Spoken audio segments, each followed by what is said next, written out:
Thank you for downloading this podcast from the British Theatre Guide. For more information about British Theatre Guide, please visit britishtheatreguide.info. Contact is a unique theatre for young people in the centre of Manchester that recently reopened much later than planned due to COVID, following a £6.7 million redevelopment of the building, and which celebrates its 50th anniversary in 2022. On the 25th of March 2022, it was announced that writer, performer and producer Keisha Thompson would take over from Matt Fenton in June to become the venue's first female, first Mancunian and youngest artistic director. I spoke to Keisha a week before the announcement and asked her to start by talking about how she came to take on this role. I mean, my first engagement with Contact was quite a while ago, when I was 15, so 17 years ago.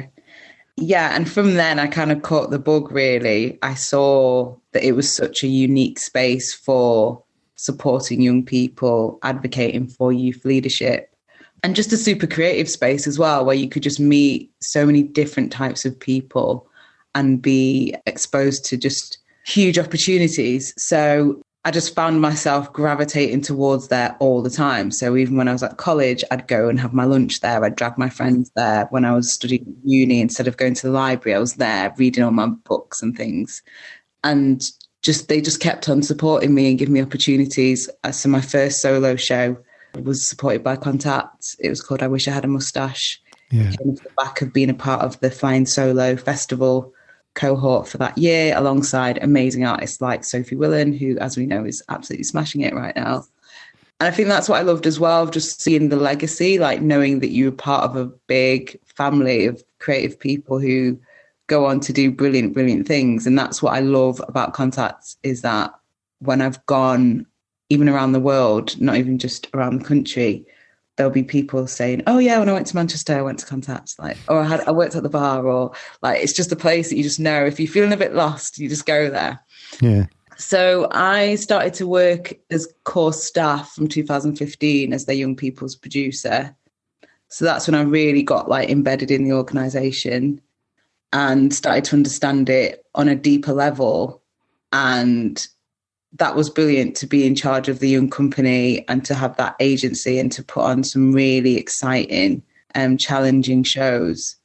As I was in that role, I could feel myself wanting to expand, wanting to be part of bigger conversations. And I was definitely introduced to various departments and opportunities, and I was in programming meetings and things like that. So it's not a very hierarchical place, let's say. Yeah. Which is great, but I could still feel that within myself of I know I'm getting to a point now where I want to have a bigger role in this organisation, and how do I do that? So I started to go on training events and just any opportunity really to just push myself and upskill, I would do that.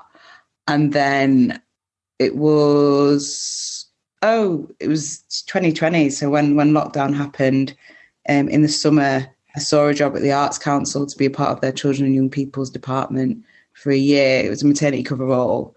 And I thought, right, okay, that's an opportunity for me to jump out, because I love Contact. Yeah. I never wanted to leave, but I was I know that I do need to leave as well to kind of grow and, not become myopic or insular. So I was oh, okay, I do need to leave. So I was okay, let me go to the Arts Council. And that was really great. It was completely different to jump from an organisation where there's 40 staff to then there's 700. And it was all online. It was remote. It was very strange.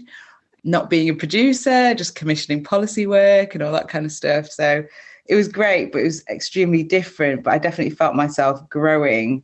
And then when I went back to Contact, I was right, okay, I can feel it now. I want a senior role. So I did take that risk, and I was strategic, and I left because I knew that opportunity wasn't there at that point in time. And I'd managed to secure myself a residency in Singapore. I'm going in May to be an artist researcher and delve a bit more into my other interests, which is I've got a background as a mathematics teacher, and I've been trying to develop a project for the last few years where I merged my creative practice with that. So I was okay, this is an opportunity for me to do that. And, if and when a senior role comes up at Contact, I'll go for it and I'll just see what happens. So I just took a risk, really. I knew that I love Contact, but I needed to step away from it in order to come back to it. Yeah. And I'd gained that advice from a number of people, but I remember it very strikingly coming from Gayleen Gold, who was at the BFI for a bit. I think she left in 2020, but she was saying she did a similar thing where she worked there for quite years, but that she wanted to come back and take a leadership role. So she had to step away and go and work elsewhere and then come back. So I really held on to that advice, and it seems to have worked. Oh, yes. I wouldn't imagine you needed to do a great deal of research for the interview for this particular job. But did you ever, was it an ambition to run a building, or was it just because it was Contact? Contact, yeah, because I'd actually been approached by other venues or organisations for similar roles, and I was like, is that what I want to do? I was kind of, if I'm going to take on such a role, because it's such a responsibility, it's extremely exciting, but it's going to be huge. I was like, I need to feel like I can really be an advocate for the organisation, and I really need to understand it, or understand how I can contribute to it. Yeah. And it's really not about taking a role that's like a status role. So yeah, I was really quite tentative about looking at other organisations that I love, but just I know that for me, I was like, I don't think I'm the right person. Yeah. Whereas with Contact, it just feels very much like home. Well, yes, after 17 years, yeah. Even when I'm not working there, I'm there. Yeah, but you've obviously picked up various very varied skills from all the different things that you've done at Contact and beyond. But being in charge of a building as an artistic director, it's a bit more wide-ranging still, though, isn't it? I mean, I remember hearing Nicholas Heitner say, running the National Theatre, you'd be talking to somebody who was praising you for something you directed, and somebody else would come and say, the lights have gone in the gents or something. It's down to the mundane as well, isn't it? Absolutely. And I'm interested in all of that stuff. Yeah. I've already, in my interview, I was talking about different types of door handles. I was like, yeah, I want to do some consultancy around the door handles. So I'm here for all of it. You're not interested in specialising then? You like to have a finger in every pie then? Yeah, I guess the word is a polymath, is it? Something like that. Yeah, because you're a poet, playwright, producer, performer. Is there anything that you want to focus on, or is that what appeals to you, the fact that you can do all those things? Yeah, I like the appeal of fluidity. I like being able to use all of my different skills, and that's why I really enjoyed being a producer, because every single show demands something different from you. You get to be extremely strategic and operational, doing, the logistics and all of that. But then there's budgets, and I love putting a budget together. I love doing evaluations. I love a good spreadsheet. I put my music on, get my snacks out, and I'm like, this is great. But also I love being in the room and being part of the creative conversations and the pastoral. So yeah, I literally love every aspect of it, and that you get to be a conduit, and you get to work towards something, drive towards something, build a team, get everyone together, and then be surprised by what comes out of the other end, because it's never what you expect. Yeah. I love all of that. So I feel like this role will be an extension of that. And I'm really wanting to challenge myself and think about how my ethos and my philosophy can manifest itself as a business plan. How does it look when it's operating on the ground and having real impact? I want to challenge myself to be able to articulate what I feel, because there's no point being in different roles and working in the culture sector and having loads of opinions, but not putting yourself in a position where you can actually make them come to fruition. Yeah. So that's what I'm interested in. I'm interested in action. No clue what I'm doing, but that's the point, right? Yeah. Well, I can't remember ever hearing an artist say, I love a spreadsheet before. It doesn't seem to go together with the arts, but, it's an essential skill for what you're doing, isn't it? But Contact is, as far as I know, it's unique. I mean, there are other young people's theatre companies and theatre buildings, but the way that that Contact has always been run, I think, is pretty much unique. Do you want to just explain about what it is that's different about Contact? Yeah, so I think from the outside, people can misinterpret and think that we just program loads of young work, when actually it's the opposite. A lot of the participants can only see about 50% of the program anyway, because some of our material is quite experimental or, traditional maybe. But it's more about understanding the essence of youth, understanding what it means to be at that point where you're questioning and you're interrogating and you're curious and you have loads of energy. So what Contact really cultivates is youth leadership. And that shows itself in a number of ways. I was never actually part of the Young Company. People always think that I was. But I was part of various projects and opportunities, and I was part of Recon. So that was a cohort. Every single year they put 4 young people together. Some of them were not artists. One of the guys that was in the group had never really been to Contact, and he was studying architecture, but that was great because he just brought a completely different perspective. But you just got to learn what it meant to be a programmer and a producer.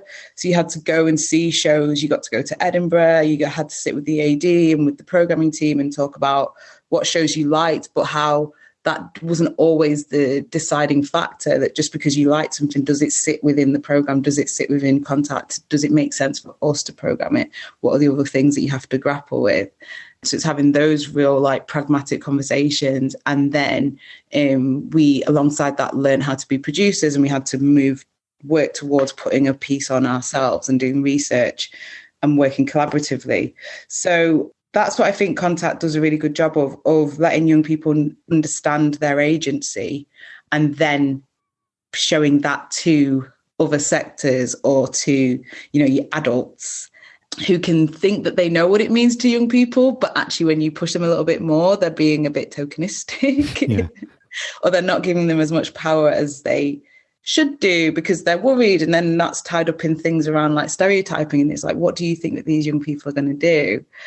So that's what I love. And Contact works in that way across the board. So, there's Recon that I was a part of, which was a part of the programming and producing team, but there's Icon, which is for marketing.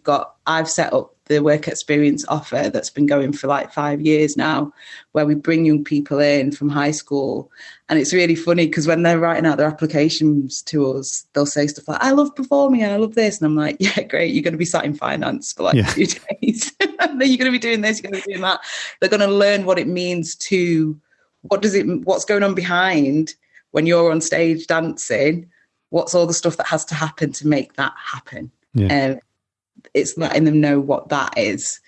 So that's what Contact is about. It's about creating young artists, young makers, young people who will be advocates in the sector and go out and have impact, and not, no offense to other theatres that do this, but, it's not just come in and do a show.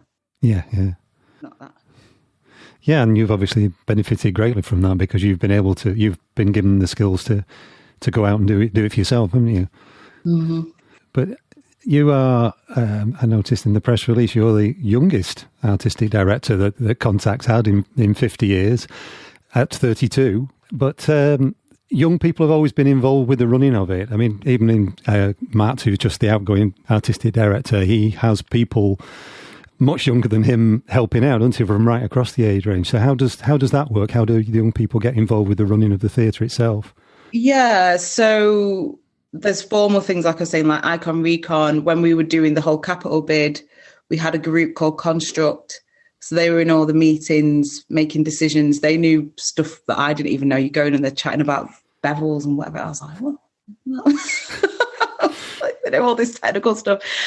We've got young trustees. I think 50% now of the board is under 30. Junior, when he was appointed, was 30 as the chair, sorry.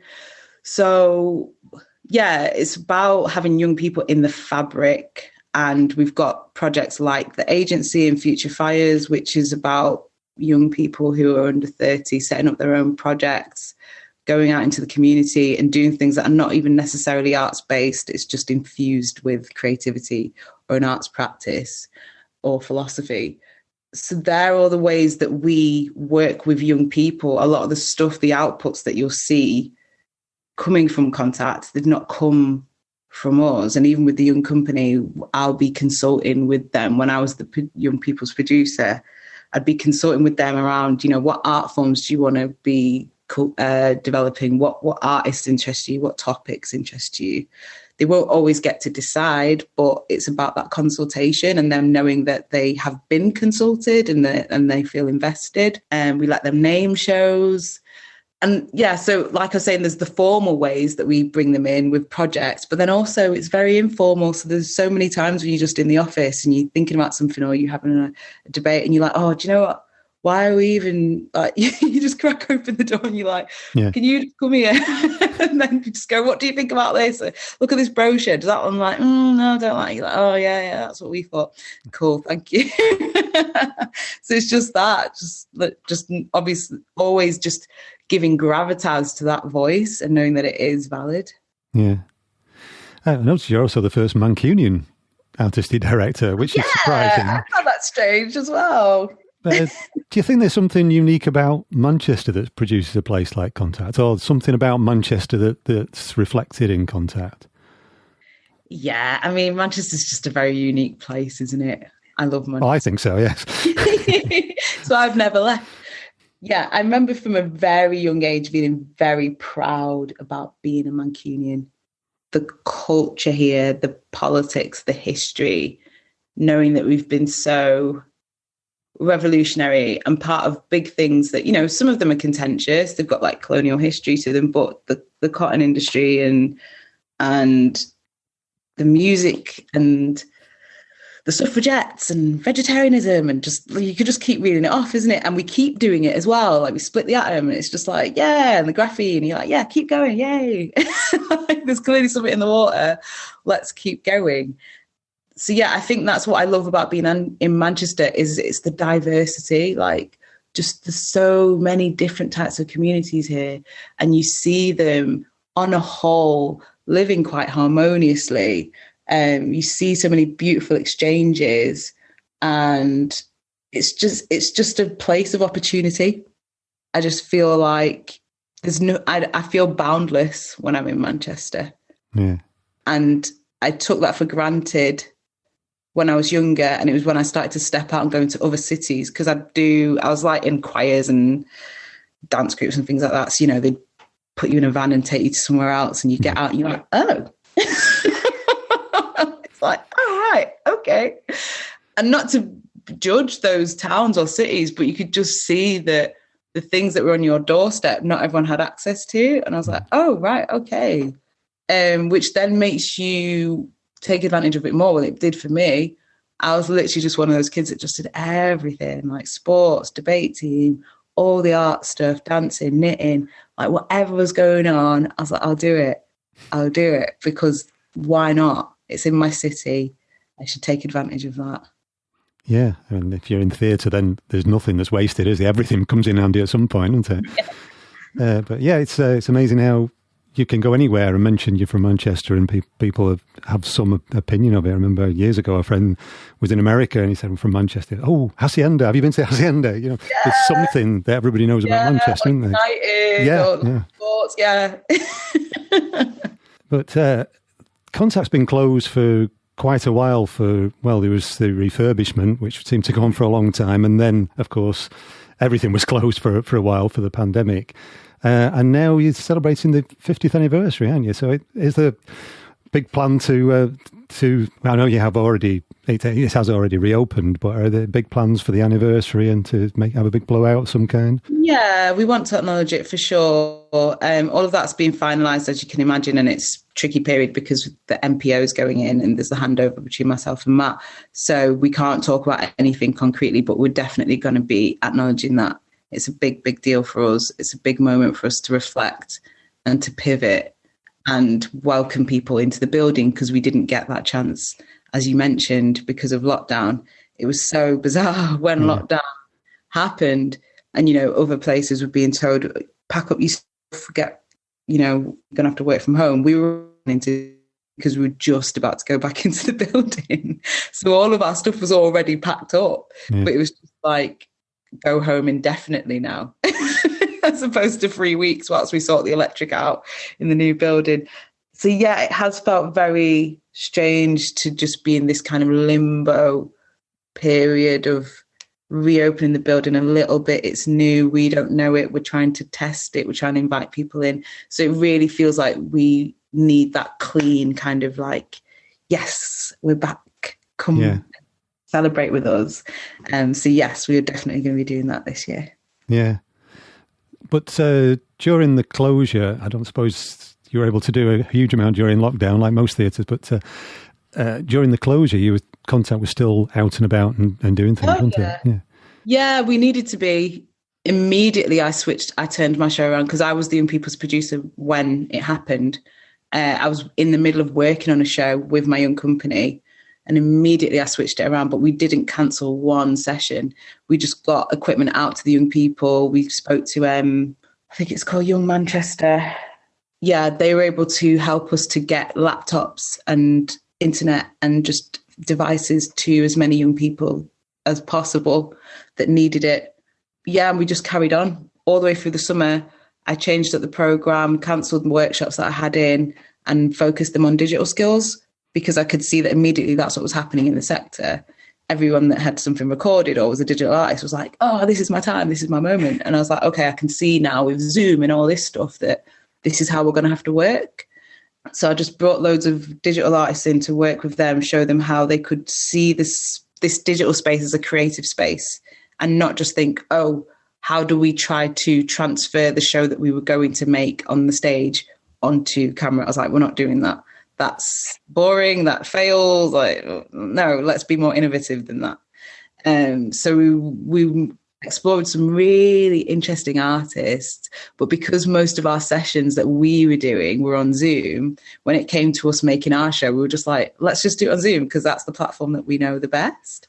But it was great exploring that and the parameters of Zoom and understanding what theatre meant to us in this space. So we were like, what is it that you want when you go and see a show? You want the liveness, you want it to feel communal. How can we create that in this space? So that was really great to explore and create, and we loved the show that we made, which is called The Starter Kit, because we were very much influenced by what was happening around the world politically as well, and we could see that there were so many movements that were happening, but we didn't want to make a comment on any of them in particular. So we actually developed something called The Starter Kit, which was about, I introduced them to loads of social movement theory and brought in loads of academics that was just sharing ideas around what does it mean to galvanise, to set yourself up politically and become an activist or an artivist. What does that mean? How can we create a toolkit? And that was essentially what the show was. But yeah, it was really fun to make. But I just knew that it was important for us to be that level of consistency for the young people. Like, we were obviously having our own struggles as staff and supporting each other, but we couldn't let that work to the detriment of what we knew we would be for the young people that we were connected to. Yeah. And I've spoken to a few directors who've had to resort to rehearsing over Zoom, and most of them hated it, but you saw it as an opportunity to do something different. I remember once when I was interviewing, Brian Murray, who founded Royal Exchange. I was talking to him about the Manchester bomb in 1996, and he got the phone call that his theatre had just been blown up, basically. And he said, on driving over, he was already thinking of it as an opportunity. He thought, well, how can we turn this into an opportunity? And you've done exactly the same thing, really, haven't you, with lockdown? Yeah, absolutely. I mean, that's what I think cultural spaces should do. They should always be responsive. It should never be static. And that's why I say, I don't know what I'm doing, but in a very confident way. It gives me absolute joy. I shouldn't know what I'm doing because I can't see into the future. But I'm just open to the provocation of it. I'm open to the challenge. Yeah, it's the exploration that's the fun of it then, rather than doing something that you can already do. Yeah, exactly.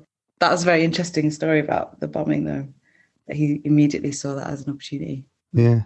Contact was originally part of Manchester University, wasn't it? Yeah. Are there still links with the university? Are there still educational links there?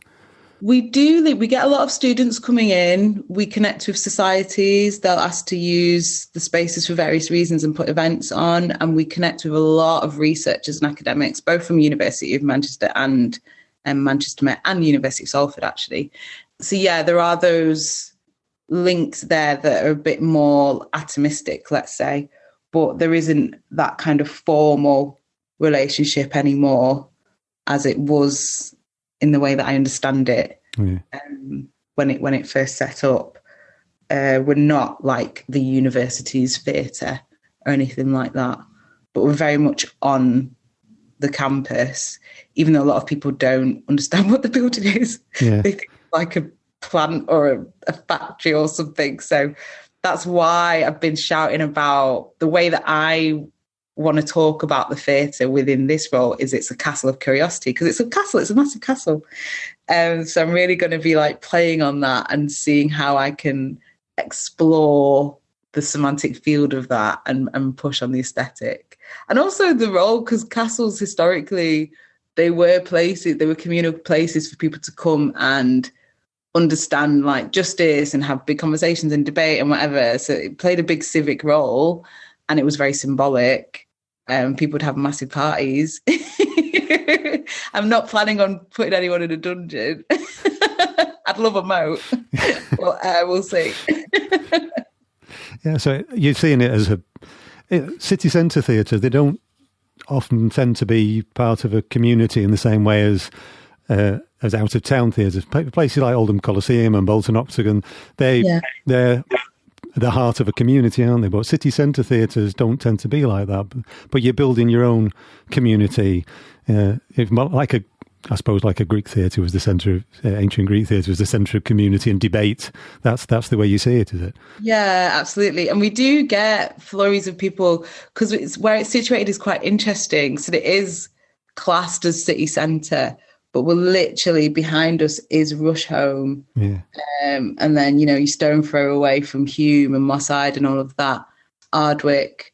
One of my second shows that I did when I was the producer was a piece that was a site specific in some derelict flats in Ardwick. And that was great to connect with that community and to keep connecting with them, keep inviting them to things, keep, letting them know that this wasn't just a one-off. And I feel very connected to that space now every time I walk past and see the development of it. So that's what we're interested in terms of community, as you said, just reflecting the area. And then also we've done a lot of work in North Manchester because of the agency. So we've got great links in like Moston and Harper Hay and Gorton and things like that. So it's just about keeping those up and keeping them authentic and understanding what your role is for those various groups of people and being responsive to that.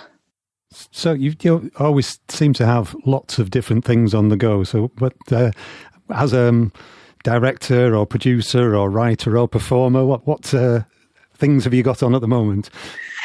The most imminent thing that I'm super excited about is this children's show that I'm writing with Fuel and Slung Low. It's called Izzy, Boss and Fractal. And that is we're going to start building the set and everything next week. I think it starts. And then it's going to premiere in May, which makes me a little bit sad because the way that everything's kind of matched up means that I'm actually going to be in Singapore. So I'm going to have to catch it when I come back. But yeah, I'm super excited about that show. So that's the most imminent thing that's coming out that I've written. Yeah. And then I've got a few other bits and bats and things that are on the go that we're just looking for partners and for it to be programmed. But yeah, I can never settle. I can never just sit and work on one thing, even when I tell myself. But yeah, so that show and me going to Singapore are the two things that are coming up most imminently that I'm super, super excited about. Plus running a major city centre theatre as well. Yeah. Quite exciting as well. That was Keisha Thompson, who will take over from Matt Fenton as Artistic Director of Contact in Manchester in June 2022. For more information about Contact, see contactmcr.com. You've been listening to a podcast from British Theatre Guide. For more information, please visit britishtheatreguide.info.